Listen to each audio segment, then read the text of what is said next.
Today we are going to learn about the principles of design.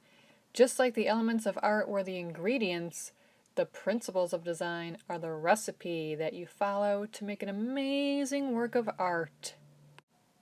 Now you might have the half sheet of paper left over from last week, but if not, find another piece of paper, fold it in half, and then cut down the line to make a half sheet, if that's the size sketchbook you're making.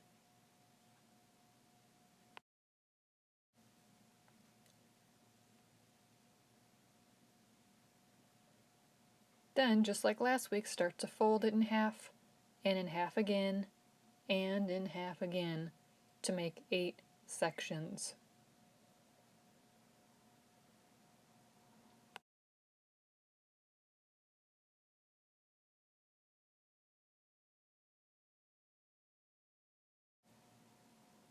Smooth it out, grab a pencil, and let's write the title of the page. Principles of Design. You can always pause this video if you need to see how it's spelled.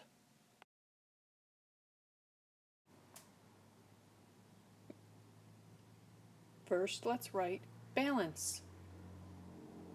Balance may be symmetrical, or it may be asymmetrical, which is not the same on both sides. But I'm going to draw a symmetrical illustration by balance. Next, let's write unity. In an artwork, when all of the elements of art and the principles of design work well together, we have unity. So I'm going to add happiness, peace, and love. All the elements are working together. Next, let's write contrast. When light, bright colors are placed next to very dark colors, the light colors stand out. That is called contrast. So I'm going to make dark and light, and then large versus small for my illustration.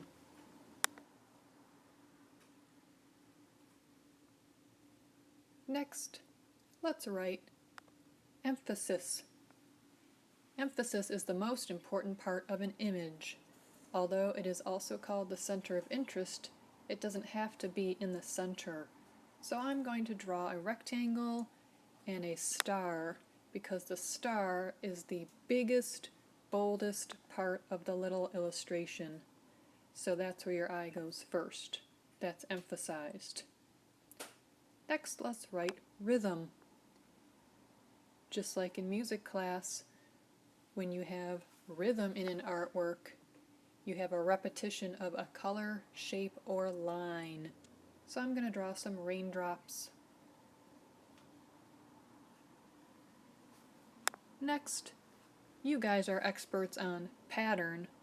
You know it's a repetition of line or shape. So go ahead and illustrate any pattern that you like.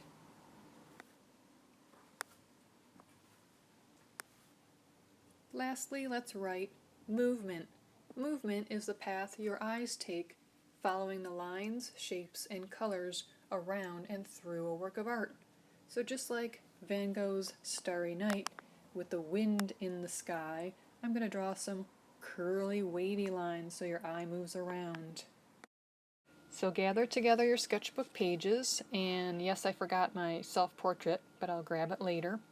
And if you want to make your cover heavy duty, you can grab something like a cardboard box like this to make your cover, or you could just use a piece of colored construction paper and fold it and cut it in half. They're going to fit in like this, but don't staple it yet because we have to decorate the cover. We're going to use the sketchbook cover decoder sheet and use the element of line to decorate our cover. Now you guys are going to get a PDF of the cover, but if you want to pause this video to see what it says, you could do that as well. But I'm just going to draw the lines that apply to me. So I am pointing out the ones that apply to me. I have a pet dog, so I drew that bump line up on top. I have a brother, so I drew the bubble line. I love to scooter, so I drew my curly line. I wear glasses, so I'm drawing a straight line. And you guys could do this in marker or in crayon.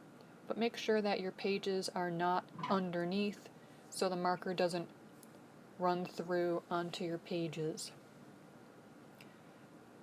I also like to swim, so I'm going to add a wavy line. Try to get a nice contrasting color marker. I used black, and write your name on the lower corner. Then gather together your 3 pages and go ask an adult if you can have them staple your pages inside your sketchbook. Assemble it like this, and have an adult staple twice. Great job! We have a complete sketchbook now. I hope you had fun creating your sketchbook. Next week, we're going to start a new art project I'm very excited to share with you. I'll see you next time.